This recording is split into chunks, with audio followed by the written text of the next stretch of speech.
Hello and welcome to this online lesson on the silent majority. Why did many people support the war in Vietnam? The aims are to know some reasons why people supported the war in Vietnam, explain what factors affected support for the war, and to try and link these reasons for support together. As a starter, consider this quite popularly used term, silent majority. What does it really mean? Well, a silent majority might be a group of people who hold a similar view but might not speak out about it. Think about what we've looked at in terms of opposition to the Vietnam War. Their protests were very visible. Their songs and their culture were also very visible within the popular culture of the time. This made them a very visible minority. It doesn't mean that necessarily their view was the most common, it was just the most noticeable, which is probably why we remember some of those aspects of 1960s and 70s culture so well, but the probably more common view of supporting the war and showing patriotism towards the United States has been a little bit more forgotten in our popular memory. So, we're going to have a look at some key words and key terms which will be important in understanding this topic, and then looking at different sections of support for the Vietnam War. Today, in Cloak's compendium of annoying old-fashioned words that you need to know are: patriotism, the feeling of loving one's country and what it stands for. Communism, a political system where the state owns all property on behalf of all the people, e.g. the state owns all businesses and shares all profits equally. Right, that's a massive simplification of what communism is, but that's the gist. Capitalism, a political system where businesses are privately owned by companies and individuals making decisions based on market forces. In other words, what do people want to buy? Make more of that, and if they don't want to buy it, don't make so much of it. Again, that's a massive simplification of what capitalism is. If you want to find out more of these things, I suggest you look up an online dictionary and some more detailed articles on what these ideas are, because they are very important. Lastly, Cold War. This is a conflict between the capitalist West, the USA and its allies, and the communist East, the USSR and its allies. The Vietnam War was one so-called proxy war or flashpoint in the Cold War. The reason it's a Cold War is because it never truly kicked off. Okay, there was a lot of spying, there was a lot of threatening, and there was a certain amount of threatening the end of the world with mutually assured destruction via nuclear weapons too.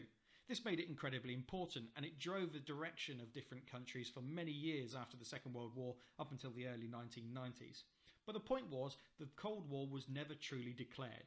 Instead, wars like the Korean War, the Cuban Missile Crisis, and indeed the Vietnam War were the flashpoints of the Cold War, where it came closer to kicking off or where it actually turned out to be a confrontation between capitalist-backed forces and communist-backed forces. Remember, in Vietnam, South Vietnam was supported by the capitalist West, particularly the United States, and North Vietnam was backed by the communist East, particularly Russia and China. So, some pretty complicated terms that I've tried to sum up very quickly there. For your benefit then, record and explain the key terms if you need to, but as an extension, this is just for a bit of interest really, there were comparatively few popular pro-war and patriotic songs, unlike the anti-war counterculture. Have a think as to why that might be. Just for interest's sake, I've included in the description a link to one particular patriotic song that reached #1 in the US charts early in the Vietnam War. It's called the Ballad of the Green Berets. Have a see if you like that more than Crosby, Stills and Nash's Ohio and other songs of the counterculture. I know what I think. Here's a recap of the main themes of anti-war and pro-war sentiment. If you've already had a look at the video on opposition, you will have done this section, so you can feel free to skip it, or just watch it and use it for revision. Here are some common anti-war sentiments. The sentiment that the draft is not fair, that all war is wrong. This is the idea that we call pacifism. That the South Vietnamese government is repressive. Well, Diem was certainly very cruel to Buddhists within his country. And here's a more controversial one. This is very much linked to the civil rights campaign.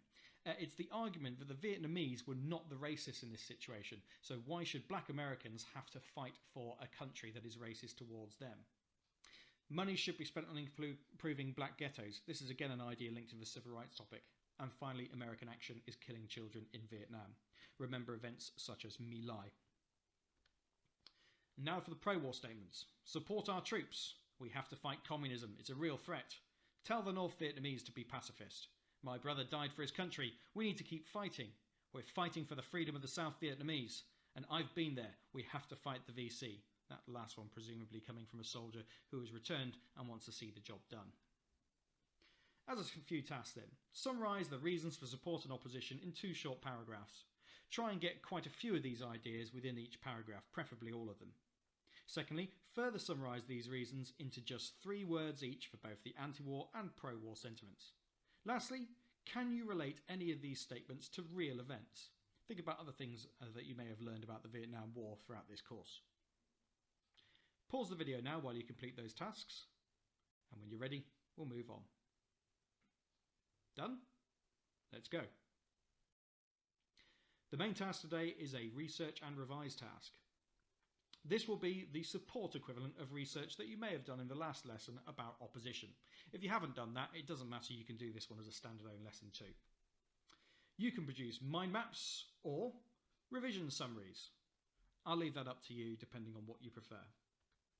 You can create revision summaries for the following topics: the fear of communism, the Patriots and hard hats, the silent majority, and political support. A reminder of what you can include.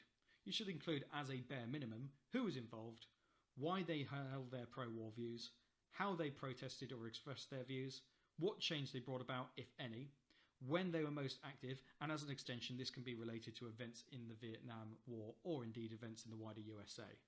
And remember, if you can explain potential links between topics, it's even better. So for example, links between patriotism and the Hard Hat Riot. You probably don't know what I'm on about with most of this stuff at the moment, and that's fine, but you can do your own reading and research and online research to help you with this, but I will be giving a few very basic overviews of each of these topics in the next few slides. However, if you want to keep the instructions on the screen, this would be a good point at which to pause the video. Now to look at some brief summaries of each of these main topics. Topic 1. Fear of communism. Let's have a look at this photograph first of all. Mr. President, do not go sell us out to Red China or Moscow against liberty. Here we see a man probably in middle age, quite smartly dressed, probably property owning and patriotically carrying the American flag, who's begging the president not to sell out Americans' interests to Red China and Moscow.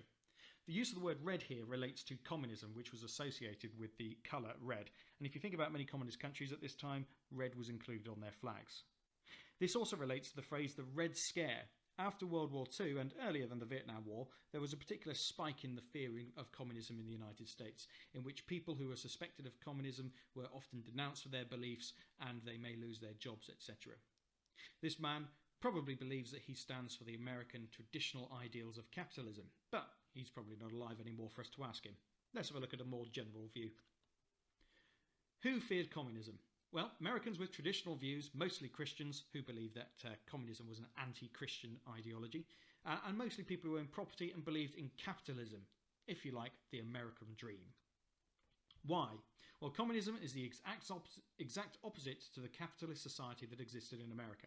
People feared the spread of communism and that it would destroy the American way of life. How did they protest? Well, various ways really, including pro-war marches, denouncing suspected communists, and displaying patriotic American symbols like the flag. We can see a couple of those features in the photograph. What did they do, and what did they change? Well, people who feared communism didn't change much, but they helped work to preserve the traditional views in the USA and challenge the counterculture. The counterculture wasn't necessarily particularly sympathetic to communism, but it did challenge some of these traditional capitalist views. When? Well, it was most active actually before our topic and before 1954 during the so-called Red Scare. But anti-communist feeling remained, and it remained relevant due to Eisenhower's domino theory.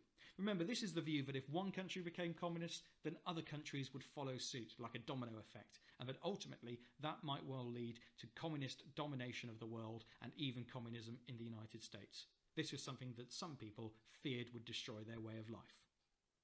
We're going to move on to the next section now. Topic 2. Patriots and hard hats. Have a look at the photograph on the right. Notice the anger on the girl and boys' faces there. Notice the older men behind them shouting and waving American flags as a symbol. And again, the use of the word red to represent communism. This is a pro-war or patriotic protest march, and one that we'll cover in a little bit more detail shortly. Who were the Patriots and hard hats? Well, a broad spread of Americans across all classes, but including the working classes, specifically in 1970, the New York construction workers, who were known as the hard hats. More on them in a moment, but they're the ones pictured on the right. Why? Well, like those that feared communism, patriots believed in preserving traditional American ideals. They also believed in supporting American soldiers. This is quite a common view. Even those who don't necessarily support the war might well support the soldiers who are having to fight it.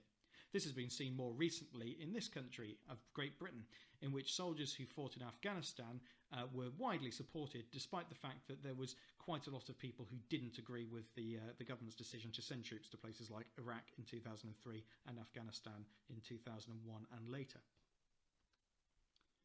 How did they display their patriotism? Well, the most visible method of doing this was using the American flag, which was and is a powerful symbol of patriotism in America.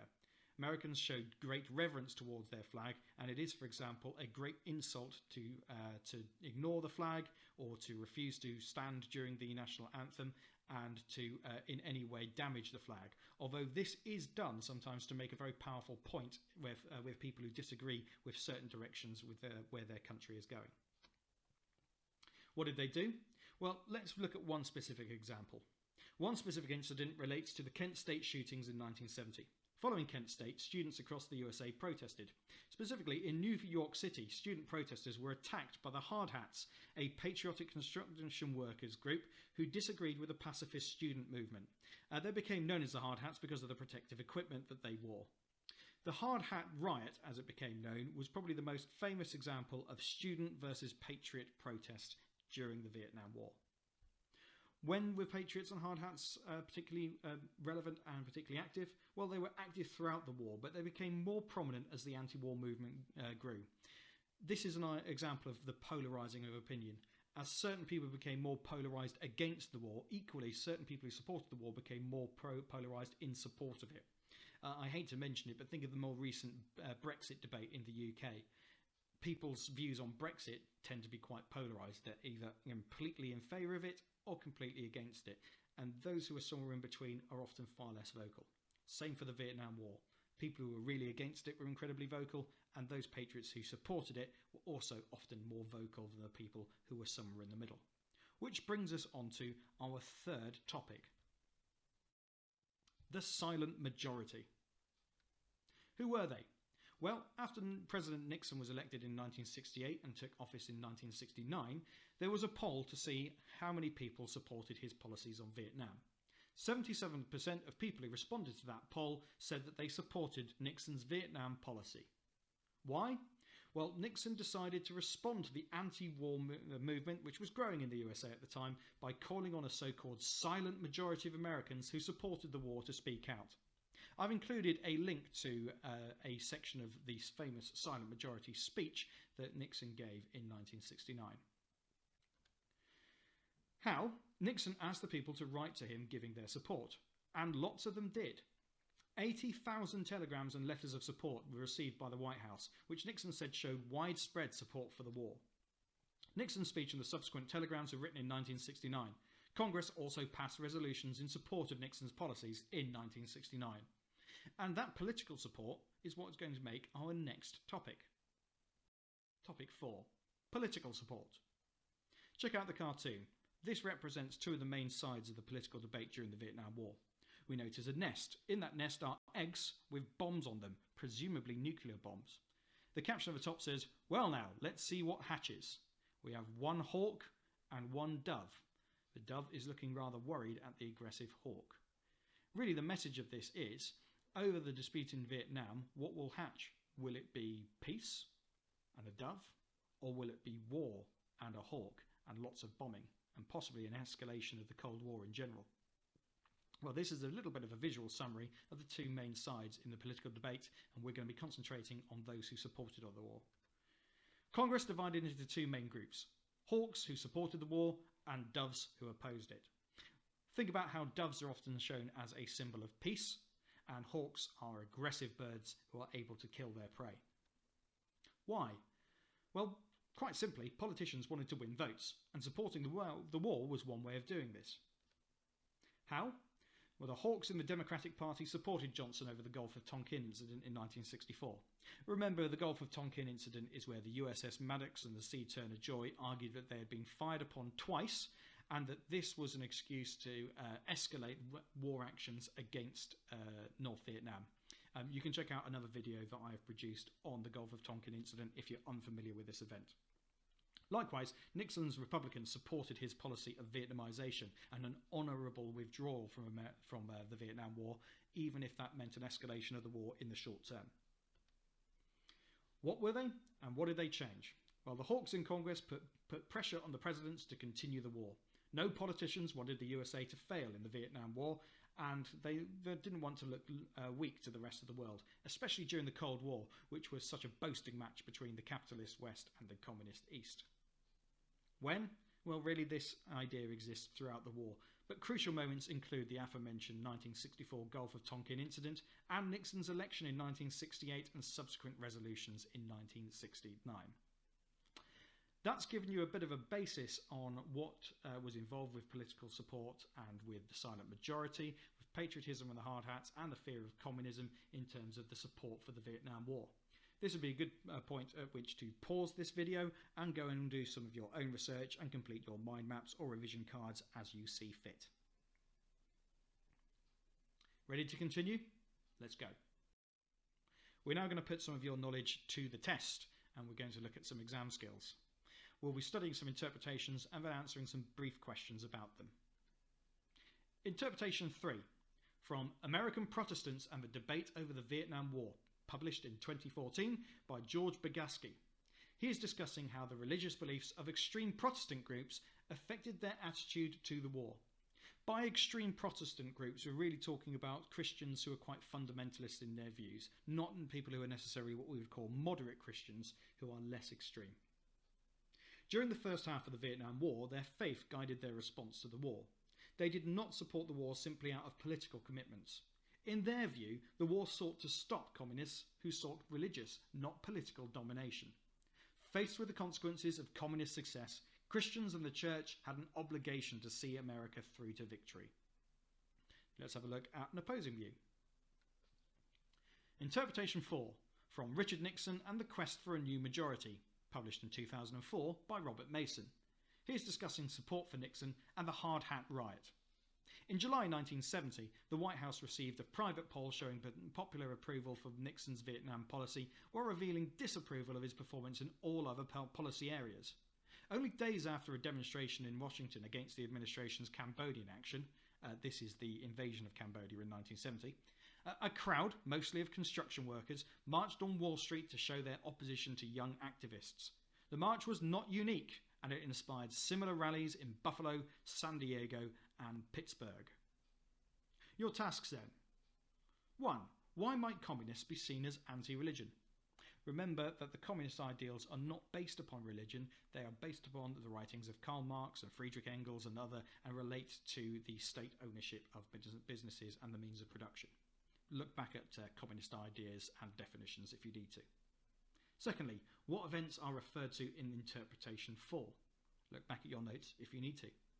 And thirdly, what different reasons for supporting the war are given in the two interpretations? Now would be a good chance to write down your answers for those, so pause the video now. Ready to continue? Well, hopefully you've got a bit of an understanding of how these interpretations are written and what their meanings are. Let's have a look at the questions. Question A. How do interpretations 3 and 4 differ? Only 4 marks attached to this, so you'll only want to spend about 5 minutes writing it. I've included a brief writing frame. You could use this, but you don't have to. The view in interpretation 3 is, this is shown where it says. However, the view in interpretation 4 is, this is shown where it says. And just make sure that you are highlighting how that is different to interpretation 3. Here are the interpretations again. Remember, you can use quotes from these. Spend about 5 minutes writing your answer. Write your answer and pause the video now. Alright, let's have a look at an example answer. How do interpretations 3 and 4 differ? In interpretation 3, it says that the people did not support the war simply out of political commitments. This means that the people didn't just follow the government, they believed in beating communists, in this case because of their extreme Protestant views. However, interpretation 4 says the White House received a private poll showing popular approval of Nixon's Vietnam policy while revealing disapproval of his performance in all other areas. This is a different view because it suggests that people were still supporting the war for patriotic reasons, even though they didn't support the president on other matters. Okay, make any necessary improvements to your work, and then we'll move on to part B. Question B. Explain why interpretations 3 and 4 differ. This is a more challenging question. Although it only carries 4 marks, it will require more thought and probably a bit more time, so aim to spend about 5 to 7 minutes on this question. I've included a basic writing frame for this one here as well. You may use it, but don't feel that you have to. However, I'm now going to give you a bit of a warning and a bit of advice on dealing with these interpretations. Remember, we deal with interpretations in a different way to how we deal with sources. With sources, we're not just pulling apart the meanings and trying to infer what we can learn from them, we're also testing their validity and their reliability and how much we can trust them. We do not treat these interpretations in quite the same way. These are both from history books, written by historians, written at a similar time, 2014 and 2004. Therefore, by concentrating on things like the date and potential biases of the authors, we really haven't got enough to go on to know the significance of that. Instead, focus on the historian's selection and use of evidence. When you're writing your essays, you have to select the evidence that backs up your point of view and also give other points of view as well. These historians are no different. They are focusing on particular areas and selecting particular examples and evidence in order to back up the view and the interpretation and the opinion that they are giving. That is what you need to focus on here, being different, rather than saying one is more reliable than the other. Have a go at this question now and pause the video. It is more tricky, that. Let's see an example answer. Explain why interpretations 3 and 4 differ. 4 marks. In interpretation 3, it gives the view that people supported the war both because of their fear of communism and their Christian faith. This is because it focuses on the perceived link between extremist Protestant Christianity in the USA and the feeling that communism was an anti-Christian ideology, such as where the interpretation says the war sought to stop communists who sought religious domination. Notice I've slightly shortened the quote there, and that's absolutely fine. But also that I have focused on what the interpretation itself is focusing on. However, interpretation 4 is different because it focuses on patriotic and political support for the war. The reason it is different to interpretation 3 is because rather than relating support for the war to individual religious beliefs, it refers to those who publicly supported Nixon's policies, such as the silent majority and the hard hats, who were motivated to support the war by patriotic feeling towards the United States. Again, notice how I've linked in some of my own knowledge here to give context to what I'm arguing. So, really, this answer is focusing on the different focus of each interpretation, one being focused on religious beliefs and the other being more focused on patriotic and political beliefs. As long as you've got that across, you should have done pretty well with that. Make any necessary improvements to your answer now, so pause the video. Okay, maybe your answer needed a lot of improvement, maybe it was pretty good already, but we'll move on. Finally, and in summary, see if you can complete these sentences. Opposition to the war was. Support for the war was. In my view, the most significant was. Try and back up your sentence endings by referring to specific examples. And if you are unable to answer the first one on opposition, then check out my video on that topic and you should have all the information that you know. Hopefully that was useful. Do check out my channel for other content on the Vietnam War and other topics. I'm building it all the time. And if you did find that useful, please give this video a like. Feel free to comment with anything else that you feel that you need. And good luck with all of your studies. And on that note, I'll say goodbye. Goodbye.